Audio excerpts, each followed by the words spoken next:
none muri uyu mwanya ni umwanya mwiza cyane Imana duteguriye kugira ngo twumve ivyo itugombako.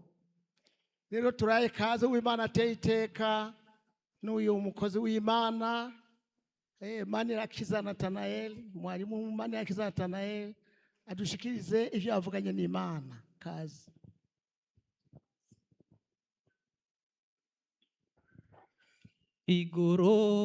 Igorogota n'umusozi umwe mu misozi ntazibagira. Igorogota n'umusozi umwe mu misozi ntazibagira. Gorogota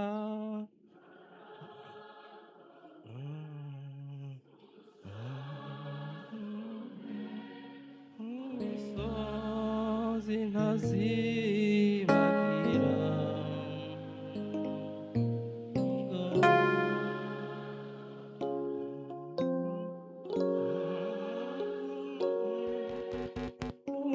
Imisozi ntazibagira. Yesu nashimwe. Twongeye kubaramutsa mu izina ry'umwami wacu Yesu Kristo, kandi tunabifuriza Pasika nziza. Ukuzuka kwa Yesu Kristo mu mitima yacu, intsinzi y'ishengero igira ikibanza mu mutima w'umwe wese. Bwana Yesu asifiwe. Turakengurukiye Imana ko Imana yongeye kutugirira neza, ikaba yatwongeye iminsi yo kubaho, kandi n'ubu tukaba tugishima Imana. Yatwongeye iminsi yo kubaho, n'uyu munsi tukaba turi bazima, kandi ikaba yatugiriye neza, tukaba turi imbere y'inyonga zayo. Yesu nabiheberwe icubahiro. N'umunsi mukuru wa Pasika, kuzuka, twongeye kwibuka ukuzuka k'umwami wacu Yesu Kristo.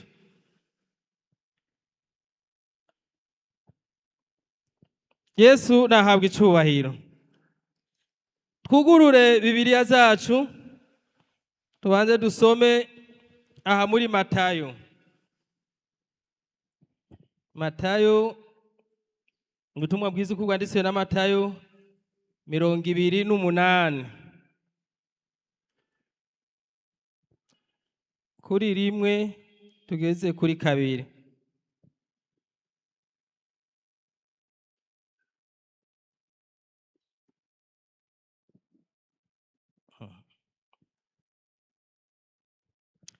Tusome mu izina rya Yesu. Kuzuka kwa Yesu. Umunsi w'Isabato uheze, kuwa mbere w'iminsi indwi umutwenzi ugomba gutambika, Mariya Magadarena n'undi Mariya baja kuraba imva. Habaho kunyiganyiga kw'isi gukomeye, kuko umumarayika w'Umwami Imana yaramanutse ava mu ijuru, araza akura ca kibuye agitembagaza acicarako. Yesu nahabwa icubahiro. Aha tubona inkuru zo kuzuka kwa Yesu Kristo.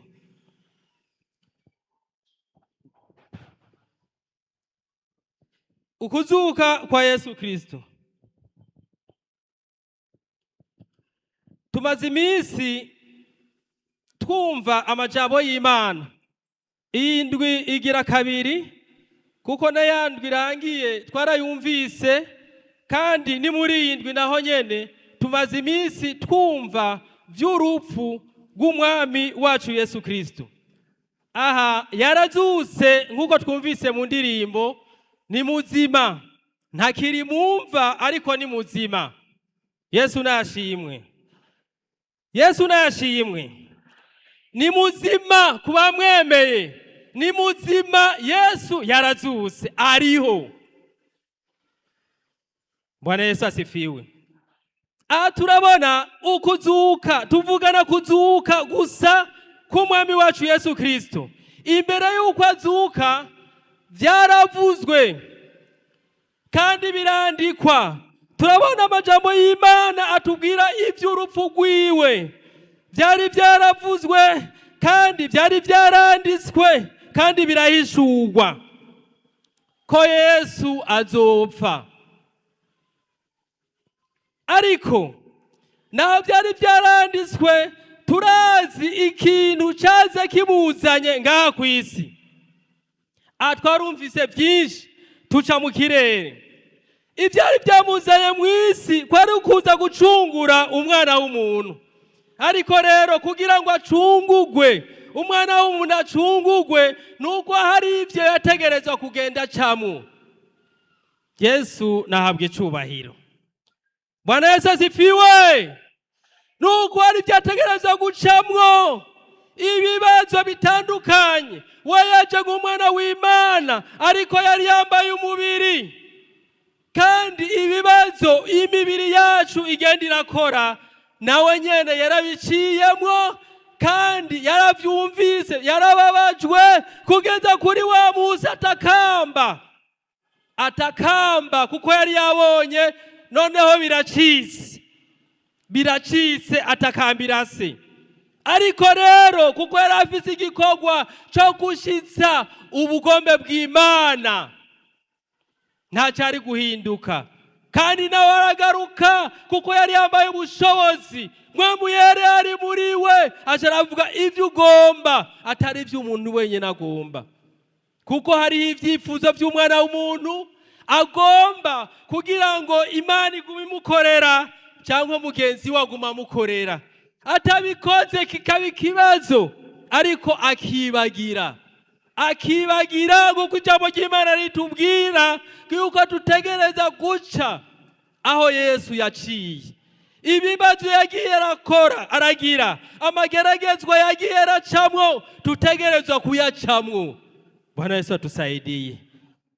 Ubugombe bw'Imana bwategerezwa gushitsa ubugombe bw'Imana kugira ngo acungure umwana w'umuntu.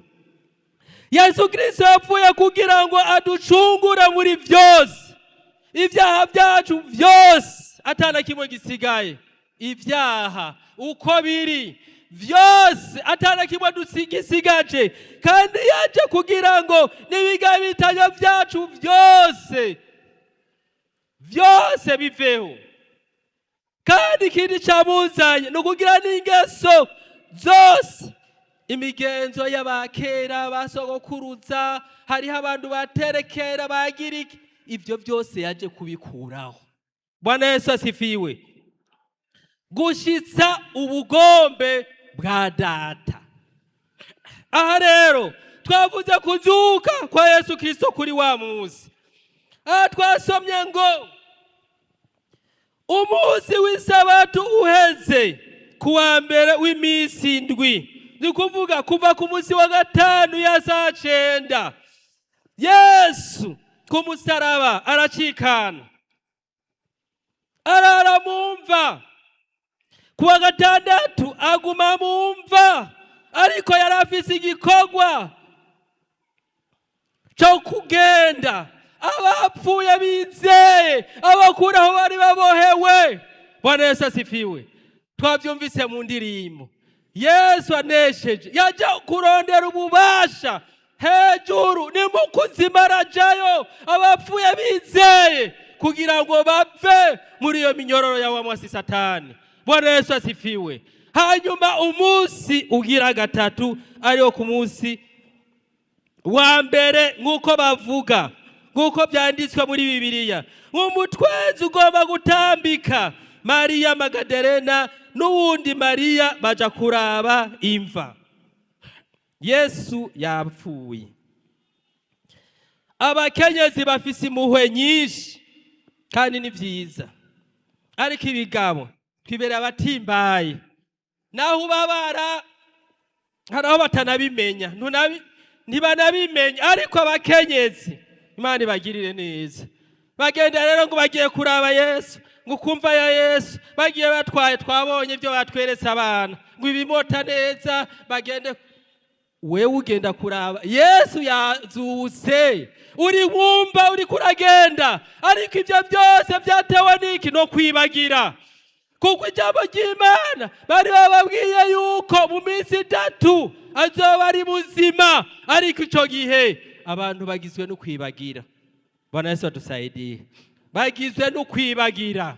Kuko yaba atari kwibagira, umuntu ntavava mu bwiza bw'Imana, ntabava mu gakiza, yaba atari kwibagira. Ariko umuntu aribagira, yibagira by'Imana yamukoreye, ariko hageze ikintu, ingorane ntonya, ikibazo gito, agasozi gato imbere yiwe, aribagira akarondera kwigwanirira. Aha rero aba bakenyezi bari bagiye ngo bagende batwaye imota neza kumva ya Yesu, banaenda tafuta mtu mzima. Bwana Yesu asifiwe. Imvi iragaragara, ariko baraza kuko ijambo ry'Imana ritubwiye, barahashika.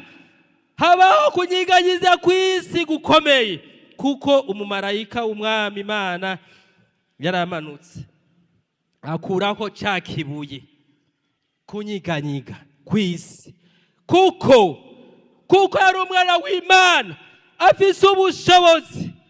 Ikintu cyose cyamushikira, haba igitangaza cyaca cyerekana by'ukuri ko ari umwana w'Imana. Bwana Yesu asifiwe. Ariko umusaraba agira acikane, igihuzu cyarasadutse bwo kubiri.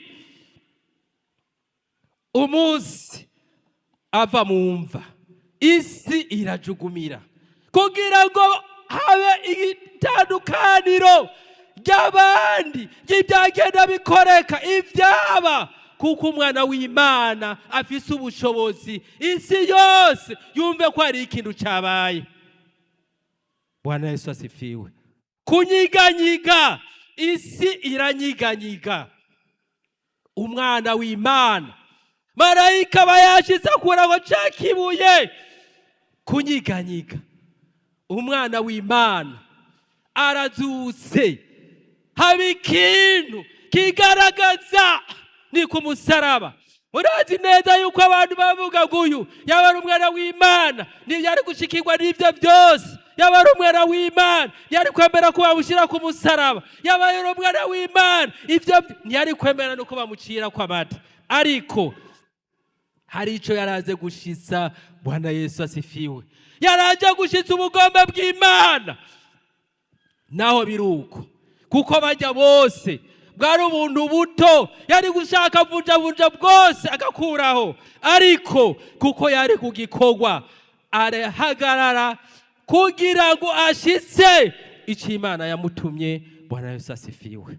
Umva, twebwe abana b'abantu,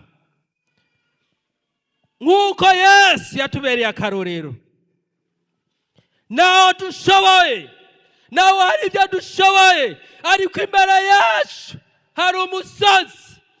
Nureke Imana yikorere. Naho hari icyo ushoboye, reka Imana yikorere. Reka kwihora, reka Imana yikorere. Kuko Imana ntiri mwikonje. Imana iriho kandi irakora, kandi izoshishikara ikora, kandi byose irabibona. Bwana Yesu asifiwe. Ubu bushobozi n'ubwayo. Wewe reka Imana yikorere. Reka gutanga kuja imbere y'Imana. Reka ubugombe bw'Imana bukoreke, bushike. Yesu nadufasha.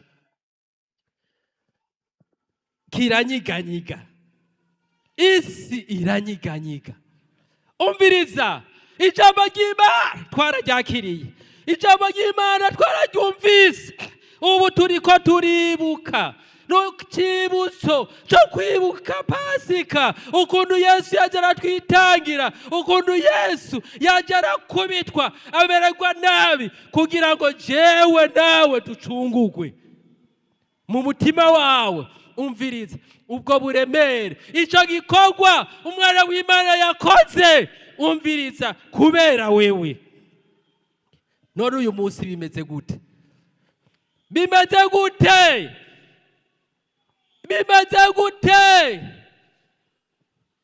wewe umeze gute mu mutima wawe?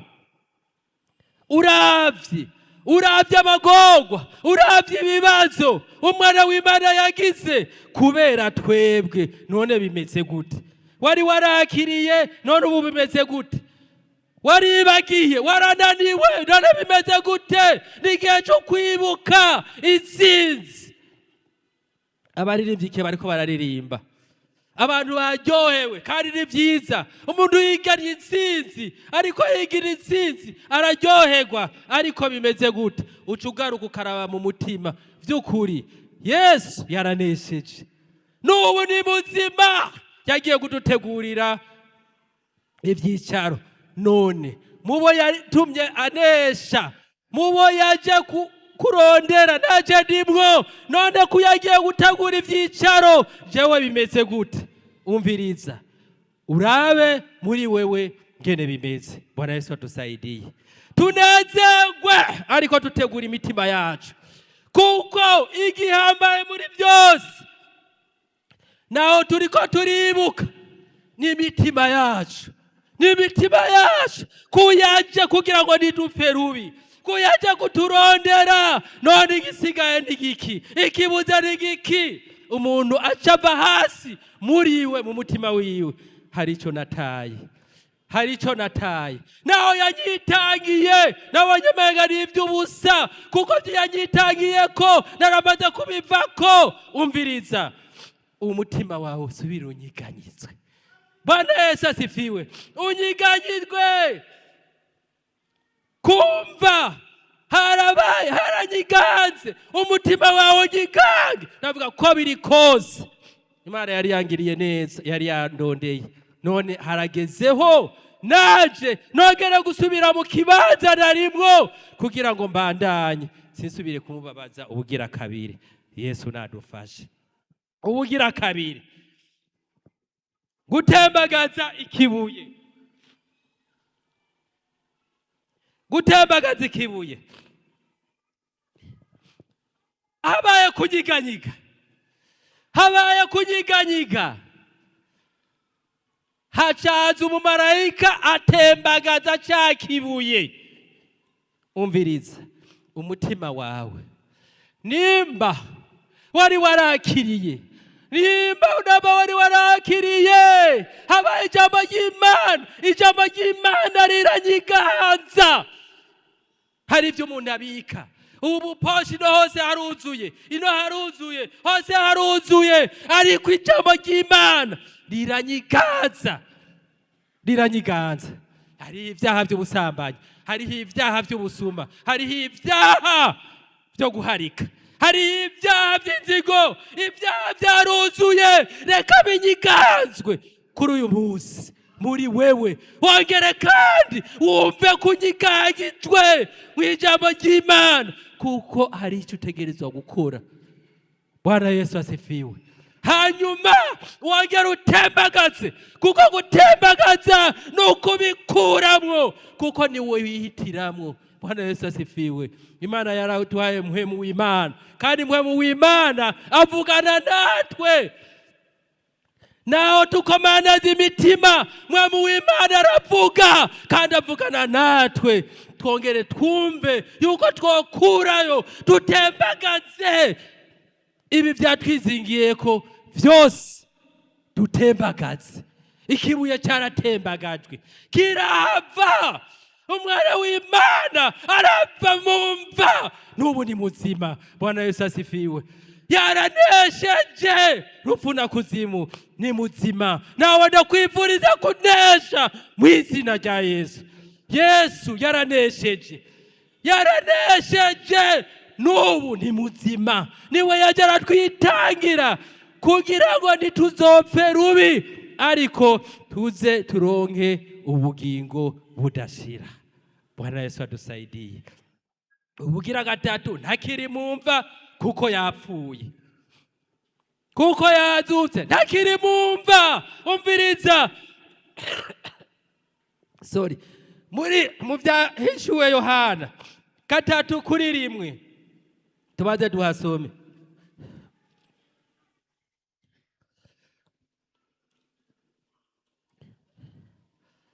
mu byahishuwe Yohana 3:1.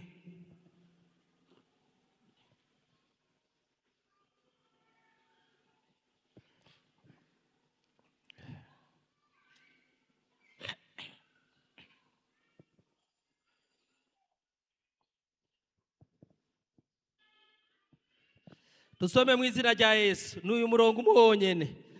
Kandi wandikira umumarayika w'ishengero ry'Isarudi uti uwapfuye kandi wandikire umumarayika w'ishengero ry'Isarudi uti ufise impwemu ndwi z'Imana n'inyenyeri ndwi aravuga ibi: ndazi ibikorwa byawe ko uvuga kuri muzima ariko uri uwapfuye. Yesu nadufashe. Ayandikiye ishengero ry'Isarudi ngo ndazi kuvuga kuri muzima mu ruhande rw'uburyo bw'impwemu. Umuntu arashobora kugenda yarapfuye ari kiziga, mu buryo bw'impwemu yarapfuye, umubiri ukagendagenda bakabona ko umuntu ahagaze ariko yarapfuye. Umviriza, ngo arazi ko avuga ko ari muzima ariko yarapfuye. Yesu nadufashe. Ariko yarapfuye. Ishengero ry'Imana turakoranye. Raba uko bimeze. N'ijambo ry'Imana rivuze mu buryo bw'impwemu hari abapfuye bashitse, ariko hageze ko muri uyu mwanya bongerekana kwikangura bakava muri ubwo bupfu, bakava muri uko kuzimu barimwo. Bwana Yesu adusaidiye. Va muri uko kuzimu rimwo. Aha rero turabonye ko Yesu munakiri mumva amaze kuva ico kibuye, umuntu yamaze gukura ibiri mu mutima wiwe, haboneka iki muri we, haboneka iki, byose birahava. Erega ntabakiri mumva, aba yarazutse. Erega arabapfuye bakeneye kuzugwa, ariko bazugwa niki? N'ijambo ry'Imana. Bwana Yesu asifiwe.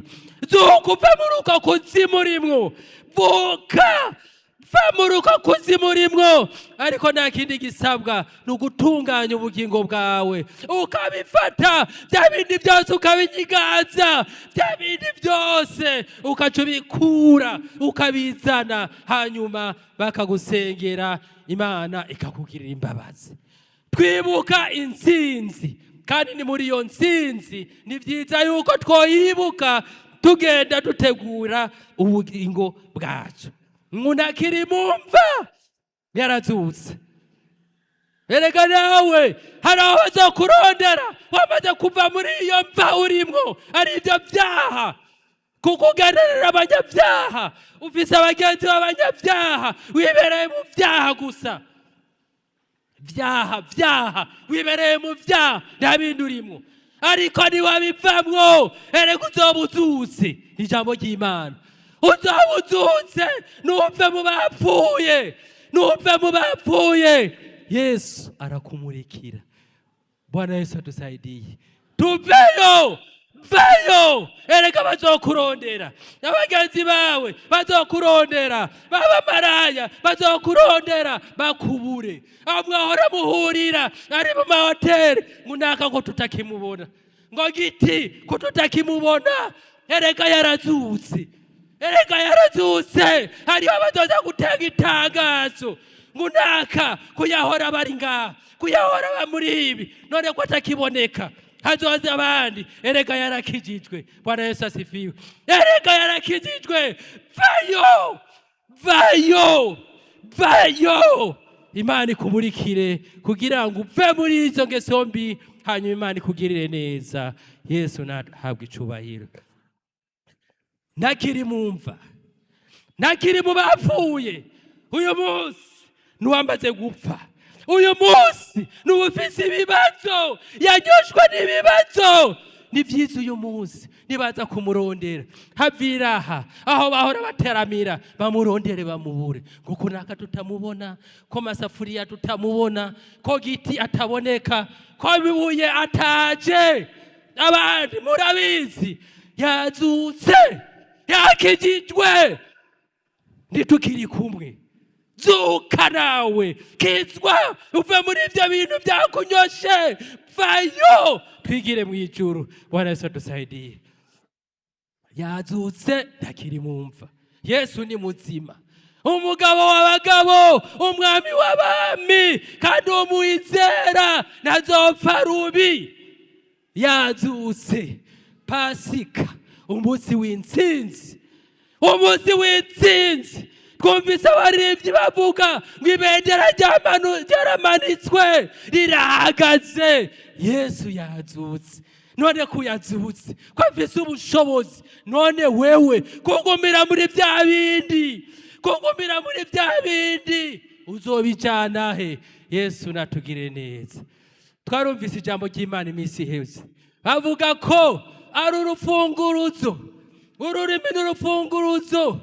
Hari ibintu ushobora gukora ku ruhande rwawe. Urashobora kuba uri kuriyugarira, ukugara, bandanya wugara, ariko no kugira ngo ugurura, ugurura, ugurura.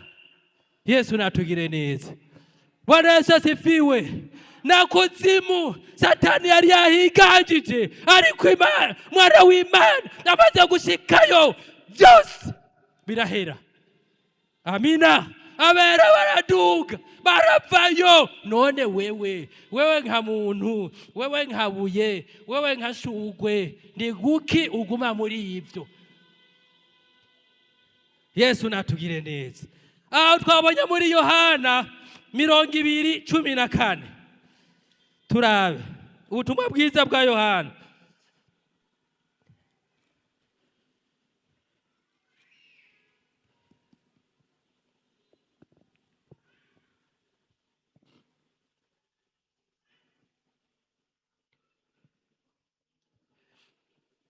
Ubutumwa bwiza uko bwanditswe na Yohana 20:11 kugeza kuri 14. Tusome mu izina rya Yesu. Mariya yarahagaze kumva arira. Akiriko ararira, arunama, arunguruka mu mva. Abona abamarayika babiri bambaye impuzu zera, bicaye umwe ku mutwe uwundi mu mirambizo yaho ikiziga ca Yesu cari kiryamye. Baramubaza bati, mbega wa mukenyezi, urizwa niki? Nawe ati, nuko bakuyeho umwami wanje, nanje nkaba ntazi aho bamushize. 14. Avuze ibyo arakebuka, abona Yesu ahagaze, ariko ntiyamenya ko ari Yesu. Yesu natugire neza. Mariya yaragiye mu mva. Aho ijambo dushaka kuvuga ko nuko Mariya yari kumwe na Yesu, yahagaze na Yesu, ariko ntiyamumenya. Yesu natugire neza. Urashobora kuba uri kumwe na Yesu, ariko ntumenye kuri kumwe na Yesu. Mariya ariko araja kuraba umuntu mu mva, uwazutse, ariko Yesu agize uku abona Yesu, barahagararanye, amuravye ntiyamumenya. Yibaza ngo n'undi muntu yoba ari umurimyi, amubaza ntiyamumenya, ari kumwe na Yesu. Birashoboka. Urashobora kuba uri mu ngoro y'Imana, urashobora kuba warakijijwe, ariko haragezeho utakimenya kuri kumwe n'Imana. Yesu atugire neza. Waribagiye, ntuzi kuri kumwe n'Imana, kuko umuntu amenye ko ari kumwe n'Imana arahagarara. Nakebaguzwa arahagarara, nakebaguzwa arahagarara, kuko azi ko ari kumwe nawe. Yesu atugirire neza. Uri kumwe na Yesu, ariko numenya waribagiye. Uri kumwe nawe, ariko numutahura, kandi uri kumwe na Yesu. Yesu natugirire neza. Ariko ibyo byose biva kuki? Biva ku ntege nke umwana w'umuntu agira, bivanye n'ibyo arimwo, bivanye n'ibyo akora. Yesu atugire neza. Mariya yarahagaze na Yesu, ariko ntiyamumenya. abantu basigaye bagenda barondera Imana kandi bari kumwe nayo. Bwana Yesu atusaidie. N'umunsi w'intsinzi. Pasika n'umunsi w'intsinzi. Iyo ntsinzi tuyigendere ibe kwanza muri twebwe. Kugira ngo ibe muri twebwe tubanza kwanza guhinduka. Kuko icyo nicyo cyazanye Yesu nga mwisi. Nico Yesu yakoze kugira ngo ubugome bwa data bushike, kugira ngo bikunde ducungurwe tuve mu bihe bibi turimo. Pasika kubwo buntu bw'Imana. Pasika ya mbere yabereye muri Edeni. Umwana w'umuntu yaracumuye Adamu, ariko Imana ibaga igikoko iramwambika. Kubwo buntu bwayo, kubwo buntu bwawe uri ngaha, kuko ubuntu bwayo waramenye Imana. Kubwo buntu bwayo erega uriko ukuri, ni kubwo buntu bw'Imana. Yesu natugire neza. Ubwo buntu rero ntubupfisha ubusa. Bicitwa uyu munsi, ntubupfisha ubusa, bicitwa uyu munsi, kuko iminsi yacu iraharuwe. Kujya uharura intoke, 1, 2, 3, 4, 5, ni kumwe wese aha Imana ituharura iminsi yacu yo kubaho. Ntuzi ko arejo, ntuzi ko ari hirya yejo, ariko kimwe gusa nuko twotunganya ubugingo bwacu.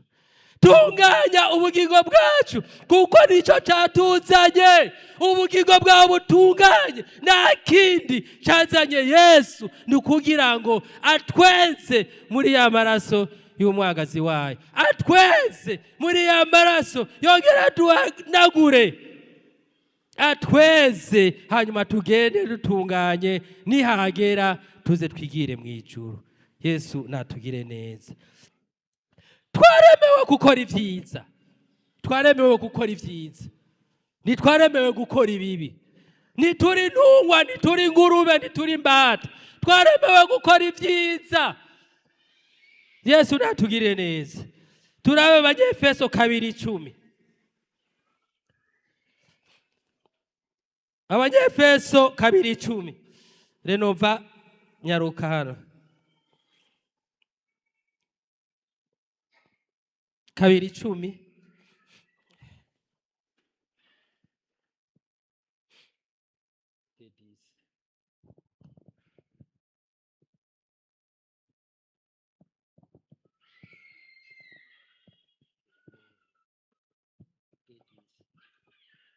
Turasoma mu izina rya Yesu.